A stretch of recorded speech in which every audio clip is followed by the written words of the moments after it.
Another great morning mga chang, and we are here walking again here in United San Pedro. So ayan, kauumpisa ko lang ngayon. It's 6:15 a.m. at ang aming weather for today is cloudy.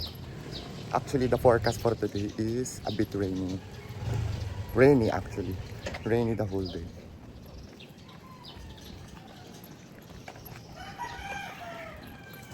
But still early, kaya pwede pa mag-walking kasi wala pang ulan.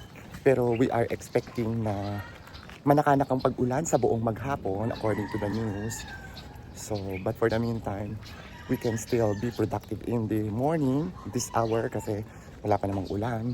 So, by few hours later probably. So, let's go!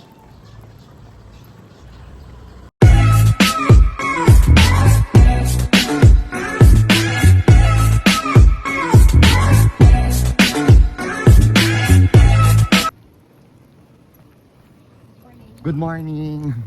Video ka yata. Opo.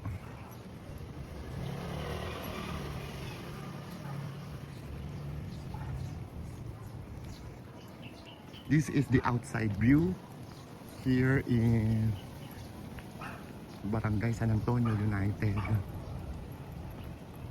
San Pedro, Laguna.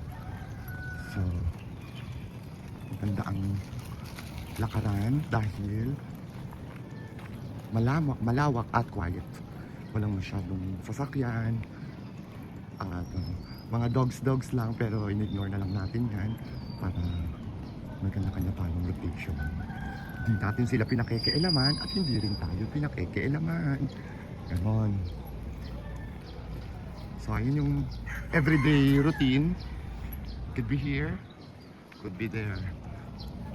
Ito ay mga housing area. Houses area. Naku, may aso pinakahulap. Pero dead na. All houses area here.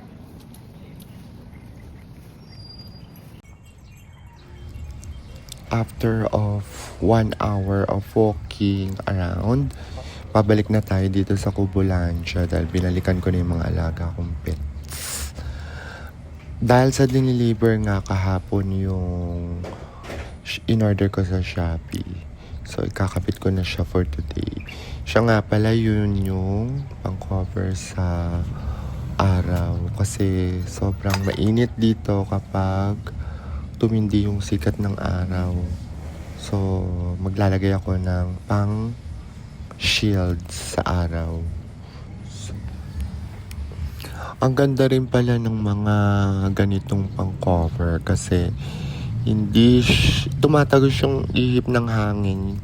Overflow siya. Nag-overflow lang. Pero at least, yung meron kang lilim, makakakilos ka ng hindi ka direkta sa araw. So, maganda siya. Gustuhan ko siya. Nag-order ako yung pinakamaliit na size lang. Yung talagang as in, sakto lang dun sa area na gusto kong i-cover. Ang ganda niya. Tsaka ang mura pa.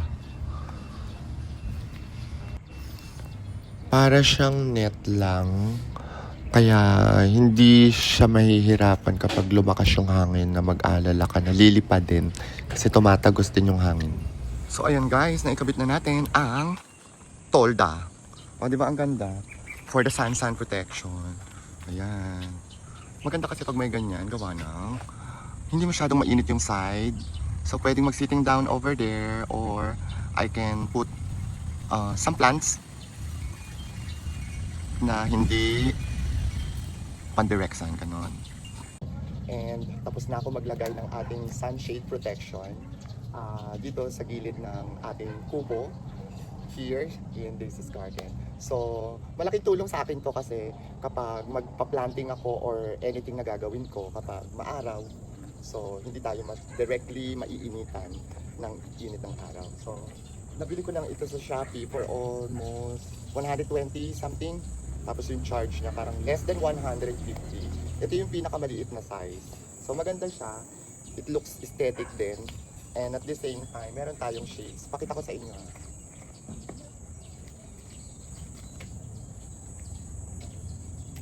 So pwede ako maglagay ng table sa baba or any plants na hindi direct sun. So pwede ko siyang lagyan ng mini pool if ever. Pwede kami mag-swimming dito. So it's sunny now. It's 9 a.m. in the morning. Hindi na naman tumupad yung weather forecast. Sabi mag-uulan daw ng the whole day. Pero look, it's very sunny at sobrang init. So kaya uuwi na ako dahil 9 a.m. na, meron pa akong appointment later sa salon. So magpe-prepare na ako maliligo and then kung magluluto, so bahala na. So I hope you like this small video. Until next time, thank you so much. So ayun guys. Nice. Thank you for watching. Until next time. Goodbye.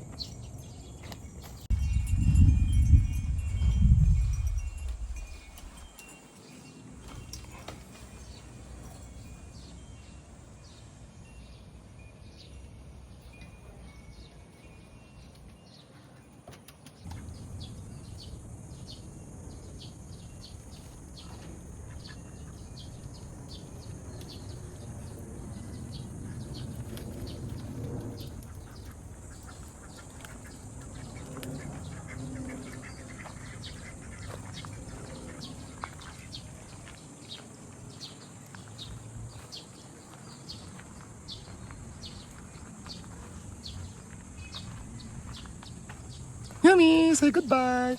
Goodbye. Goodbye, Daisy. Say goodbye to my watcher. Thank you so much for watching us. Thank you. Bye-bye. Have a good day.